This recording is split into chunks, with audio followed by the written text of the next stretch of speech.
there is a very, very good chance that you actually are not poor. You just don't manage your money well. Now, I know that's a very, very, kind of out there statement that can offend a lot of people. Like, what do you mean we're not poor? Or what do you mean, we're struggling financially? Well, you can be struggling financially, but not really be poor. It could be due to your poor money management skills. It might not be because of an actual income problem. You might have a spending problem. And that's different than just trying to cover your basic needs and not having enough money to do that. That's a completely different ballgame. I understand in today's economy, many people, most Americans are struggling, whether it be with the actual income they make or the amount of money they have spending. A lot of people are struggling. The economy isn't great. I understand that. However, what I'm trying to tell you here and what I'm trying to instill in you is this mindset of not victimizing yourself and just saying you're poor, but being proactive and being able to manage your money and manage what you have, because it's actually surprising how much you can do with the money you have. Here in the United States, we live in a very consumer-centric society, and that comes with having a capitalistic society, which has its upsides and its downsides. Some upsides of it is we have the freedom of choice. We have, a lot of different options. I know it can be, sometimes things can get a little bit crazy, but generally speaking, you have a little bit more freedom. You have a lot more options on what to buy, where to buy it from. However, some of the downsides is that if we ingrain our lives too much into this materialistic society, this capitalistic society that pushes materialism and consumerism, we become just strictly consumer oriented, and all we think about doing is buying the next greatest thing, the next, whatever it might be. So in this video, I really want to concentrate on some of the unnecessary things that we buy, some of the luxury items that we buy that we don't really need, and just the mindset we have about going about life. Because I feel like if we can focus on some of those three things, that can change our budgeting and really change our lives in the long run and take us from feeling like we're not making enough money to a place where we feel like we can really succeed and get ahead. Now, don't get me wrong. This is not going to be easy.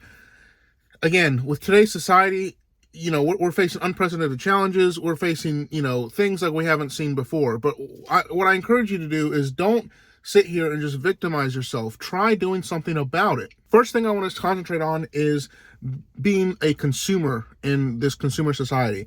So, of course, you guys already know how it is. You have TV ads, you have social media, everything. You have trends. Everything is pushing for either the next greatest thing, the next newest thing. And I understand not all of us are pushing and following those ads, but a lot of us still are. I want you to take a minute and go look at your Amazon account. Go look at your online clothing shop account. Go look at your whatever online retailer store that you frequent. I want you to go and look over the past week, over the past month, over the past year. I want you to go look and count up every single purchase you've made and add that all up. Now, I want you to go through and look and see what you purchased and see if you've actually used those and if you still have them today. And I'm being serious. You need to go do that right now, because you will be surprised the amount of money that you've probably spent on completely unnecessary things. For me, for instance, I can't give you an exact number, but when I first started working, I worked a part-time job, and I probably spent about 50 to 75% of my paycheck on Amazon, because to me, it was the first kind of little snippet of freedom and snippet of being able to buy what I want. So I bought almost everything and anything I could off of Amazon. I look back now, how much of that do I have? Not much. Maybe a few things. I probably spent a few $1,000s back then when I was only making, $3,000, $4,000, $5,000 a year maximum. So imagine that back then. Now, people with full-time jobs, imagine the amount of things they buy off of Amazon or TikTok Shop. That's another thing that's new. TikTok Shop. By stopping and thinking if you really need something, that can save you a lot of money in the long run. You might not think, oh, well, I was just going to buy something $20 here. Not going to be much. Well, you do that 3 times a month. You do that over a year. That's a few $100s minimum, And that can definitely, what can that do? Let's see, title and registration, that can help pay for that. That could help pay for groceries for a week or two. That can help pay insurance. It adds up, and it does make a difference. And I understand buying essentials either from the grocery store or even from Amazon. I understand buying those. But there's a difference between buying essentials and getting your paycheck, paying all your bills, and then being like, oh, I have $200 left over, or I have $100 left over. I've already paid my bills. I got all my food for the week. I already got my gas. Let me go blow it all on Amazon. That's different. That is not what you should be doing. There's a lot smarter things you could be doing with it.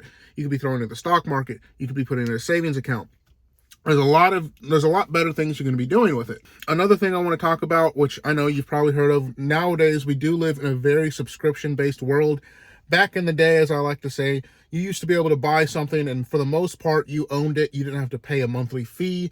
You just paid a one-time, purchase thing, and that's it. And you had it, and it was a service you had. If you needed an update, they either provided a free update, or you bought an update, or however it was, or you bought a newer version. They sometimes came out with newer versions of it. We live in a very subscription-based society. I want you to go to your bank statements, go through, and if there's not something you've used over the past couple months, get rid of it. That's probably another $20, $30, $40 off your monthly statements at least. Again, you don't think it adds up, but it does. And these are some of the things that make you poor, because you think it's just $5 here, $4 here, $10 here. It ends up being $200 a month. And that ends up being a few $1,000s a year. Can you afford a few $1,000s a year? Maybe if you're making $200,000 or $300,000, maybe if you're making a few thousand, if you're making a lot of money, and you don't have, which if you're making that much money, you're probably not going to be watching this video in the first place. This video is going to be irrelevant to you. Now, I'm not saying you have to be living off of beans and rice. That's not what I'm saying at all. An occasional $5 Starbucks, hell, it's $6 now, little drink from Dunkin' here or there, one thing here or there won't be the end of the world. You need to be able to treat yourself for your own mental health. That is fine, okay? But what I'm talking about are all the hidden fees, all the hidden, sometimes it's subscriptions that we forget about. Sometimes it's stuff we buy. You don't need to live like that. I've worked in the past with people, I'm not going to say any names, but I've worked in the past with people who have openly admitted to me that, they're struggling financially, and they just have like an Amazon problem. They straight up, and they know it. They have an Amazon problem. Almost every single week when they get paid, they pay all their bills, and then straight to Amazon, they order completely unnecessary junk. That, yeah, it might be fun, a fun little thing, but what? Are you going to use it? You might use it for a time or two. You might have it. Hell, you might have it for a long time, but is it really something you need? Probably not. Listen, one of the main reasons I'm making this video is because I've seen several people over the past few months on the internet claim that they're making $75,000, $100,000, $120,000 a year, and they're still, struggling. They're poor. They call themselves poor. No, you're not poor. You might call yourself new poor, but you're not old poor. People who are actually poor, they know how to get by. They know how to survive, because they do. And there's people out here making $20,000 a year, $30,000 a year. They're having to rely on subsidies and government help, but they're still alive.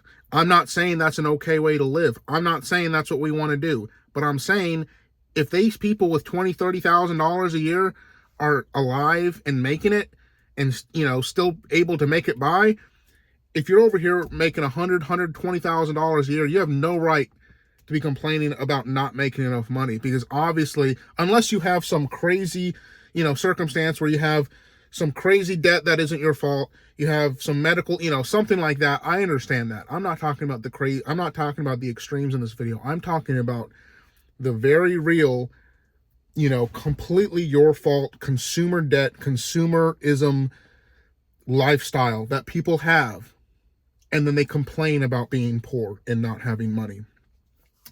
Listen, I know apartments are crazy expensive right now to rent. I know you don't have any equity in apartments, and renting an apartment kind of seems useless. I know owning a house isn't any better. It's expensive and you got to pay for all the repairs. Listen, I know. But when you come and tell me that you're paying $2,400 a month in an apartment and you're making 75 plus a year and you're living by yourself or with a partner and you're still struggling without any crazy, extreme circumstances, that raises some red flags. Listen, that is not other people's fault at that point. That is kind of your own fault. Now, I agree. You should be able to buy a lot more stuff than you can now with that money, but that's not reality. And we need to base ourselves in reality right now. And ordering DoorDash or, food delivery. Listen, I was a food delivery driver, and people who order, they help me pay my bills. That's great. I appreciate them. But at the same time, I understand that it doesn't make a lot of financial sense for a lot of people.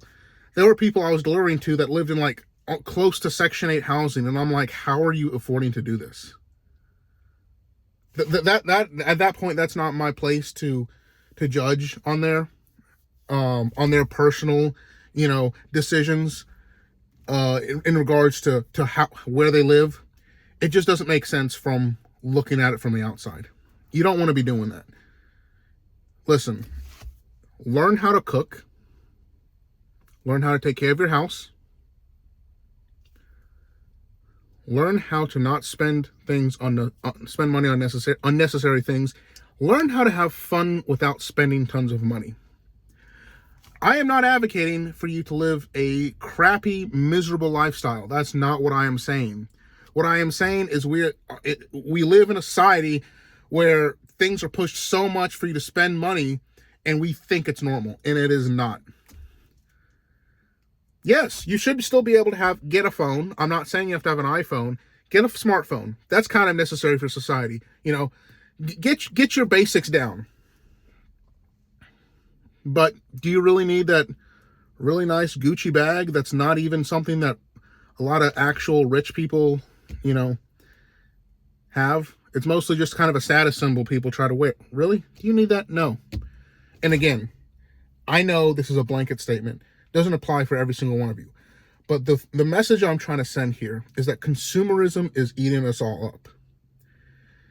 Not to mention inflation and all the other aspects, but consumerism. The style and mindset that we have as an American people. Okay? And I feel like if each and every one of you that's watching this video goes to your bank statement and takes an honest and thorough look at what you've spent money on, you can probably save yourself a few $1,000s a year minimum. Minimum. And I'm being dead serious.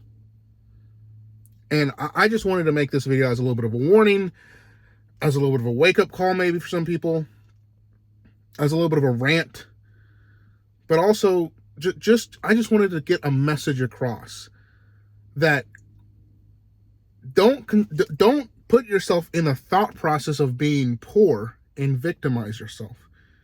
Yes, we're all a victim to the economy. Some people are hurting more than others.